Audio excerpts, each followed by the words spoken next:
Alhamdulillahi Rabbil Alamin. Sebelum sampai pada pemaknaan ayat ini, kita akan coba ingatkan kembali korelasi dengan ayat sebelumnya dan penamaan dengan surah Al-Fatihah.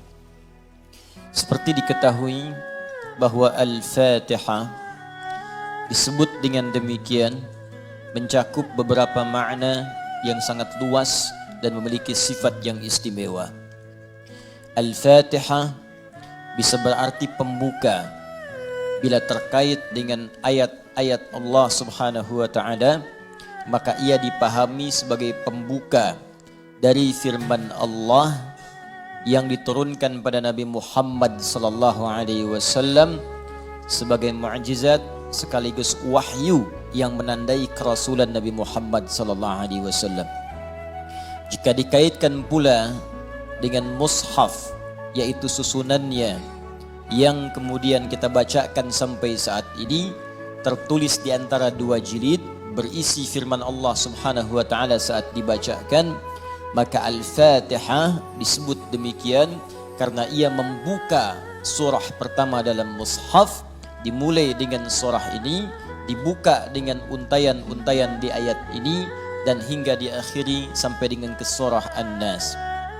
Namun demikian, Al-Fatihah alnya juga memiliki makna istighraq, sesuatu yang luas jangkauannya, menyeluruh sifat keistimewaannya.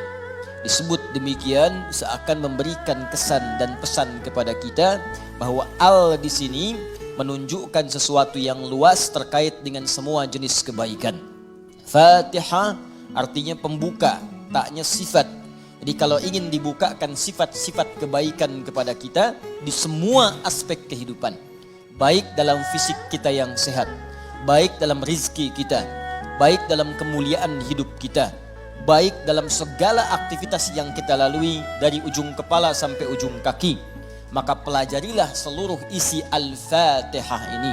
Maka Anda akan mendapatkan bimbingan dan mendapatkan kemuliaan dari Allah Subhanahu wa taala yang akan membuka semua sifat-sifat kebaikan dalam hidup kita.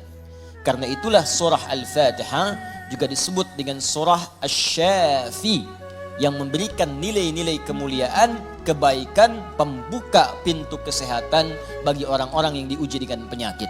Asy-Syafi, Al-Kafi, sesuatu yang dicukupkan dengannya, yang menjangkau semua hal kebutuhan yang kita perlukan dalam kehidupan di dunia. Jadi kalau kita amalkan isinya, semua hal yang baik-baik dalam kehidupan kita di dunia sampai ke akhirat akan dibukakan oleh Allah Subhanahu wa taala. Apa yang Anda butuhkan? Apa yang Anda perlukan? Apakah kemudahan dalam beraktivitas? Apakah kemudahan dalam rizki? Amalkan isinya, maka kita akan dimudahkan dan diistimewakan oleh Allah Subhanahu wa taala.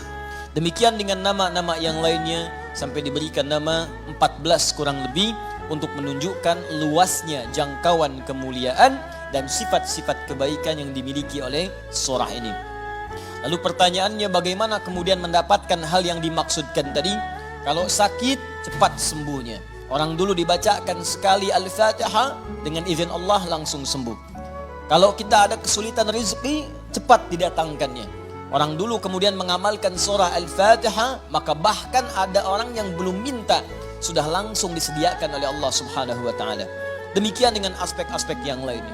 Karena itu penting bagi kita untuk mengetahui isi surah ini, kemudian mengamalkan kandungannya, tidak sekedar membacakannya, tapi tidak mengetahui isinya, tidak paham kemudian kandungannya, sehingga saat kita mengamalkan isinya, kita tidak disertai dengan pemahaman yang baik dan tidak merasakan bagaimana kemuliaan surah yang dimaksudkan. Yang paling berbahaya, dibaca iya tiap hari, tapi nggak diamalkan isinya, itu persoalannya. Berbahayanya bukan berbahaya dalam persoalan nggak dapat pahala, bukan. Sayang saja dibacakan tiap hari 17 kali, tapi tidak mendapatkan isinya. Kayak orang bekerja tapi nggak dapat gaji. Kerja tiap hari tapi akhir bulan nggak gajian gitu. Ya, Allah perintahkan kita untuk membacakannya 17 kali dalam sehari dan menjanjikan pada kita semua jenis kemudahan dan kebaikan dalam hidup. Kita bacakan cuman nggak dapat, itu masalahnya. Nah persoalannya, kenapa orang tidak mendapatinya? Boleh jadi bukan karena tidak membacanya, tapi cara membacanya itulah yang tidak sesuai dengan yang diinginkan oleh Al-Quran dan isi surah itu sendiri. Karena itu coba kita gali bagaimana kemudian surah ini diurutkan ayat-ayatnya dan dijelaskan oleh Allah dengan untaian firman-Nya yang sangat luar biasa.